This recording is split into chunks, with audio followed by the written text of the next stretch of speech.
So today we are going to solve compound inequalities.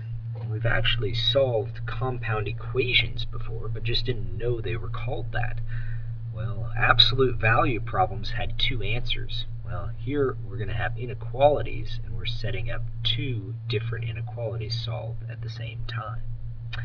So we treat it as two separate problems. We've got this x plus 2 is less than 7, but we also have this x plus 2 is greater than negative 3. So we're going to solve two equations at the same time. So we're trying to isolate this x. So the way we're going to do that is we are going to take away 2 from both sides. Do that to all sides here. And when we do that, we end up with a negative 5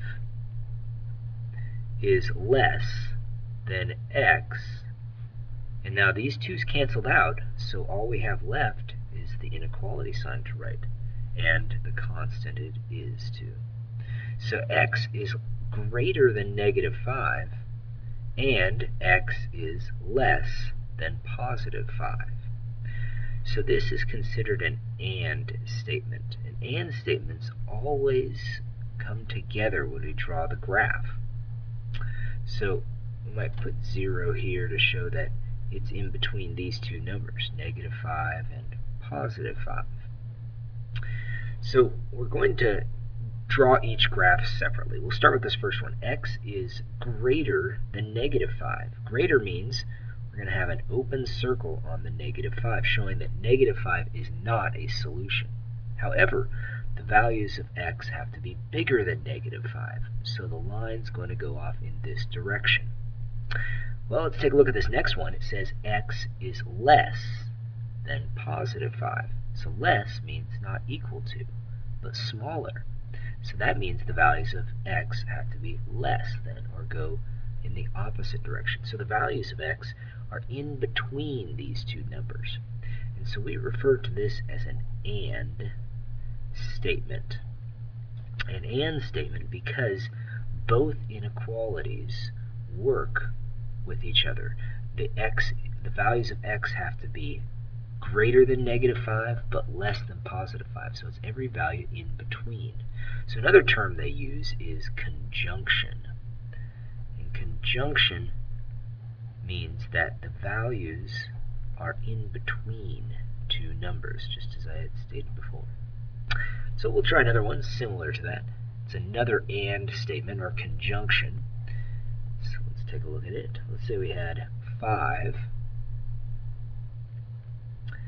is less than 3x minus 1, which is less than 17.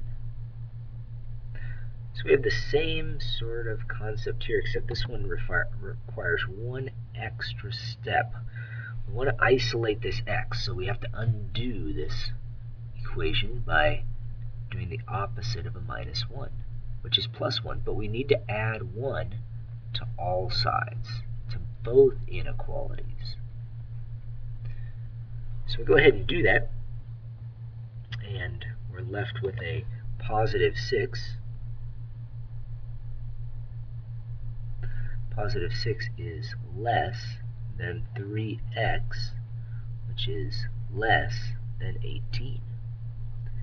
So from this point, what we want to do next is we want to cancel out this 3 that's in front of the variable. And to cancel that out, we need to do the opposite of that operation. So this is 3 times x, so we are going to do the opposite of that, which is to divide by 3. So we'll just draw that fraction bar right there and put a 3 underneath it and do the same thing with this one. The same thing with this one.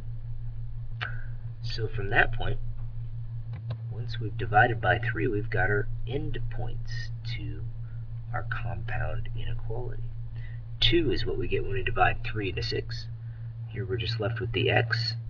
Here we're left with a less than symbol and a 6. So this is our solution.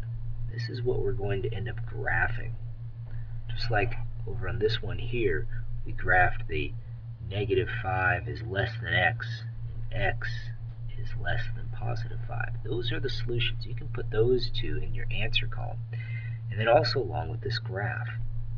So the graph works this way. We'll place a 2 on one side, 6 on the other. And we're going to go ahead and put a circle that represents that x is greater than 2. Now I'm reading from the x to the variable, or x to the number, I'm sorry. And so x is greater than because it's open towards the x. So x is greater than 2. So 2 is not a solution. So we'll draw an open circle, but the values of x are greater than, so it goes off to the right. Now the other one is x is less than 6. So less than means smaller. So that means that we're going to have an open circle, again, because 6 is not a solution, and less means we're going to the left. And so the values of x are in between. It's another conjunction and statement. And so those are two types of and statements. There is another type of compound inequality which we call an or statement or a disjunction, and we will see that in part 2.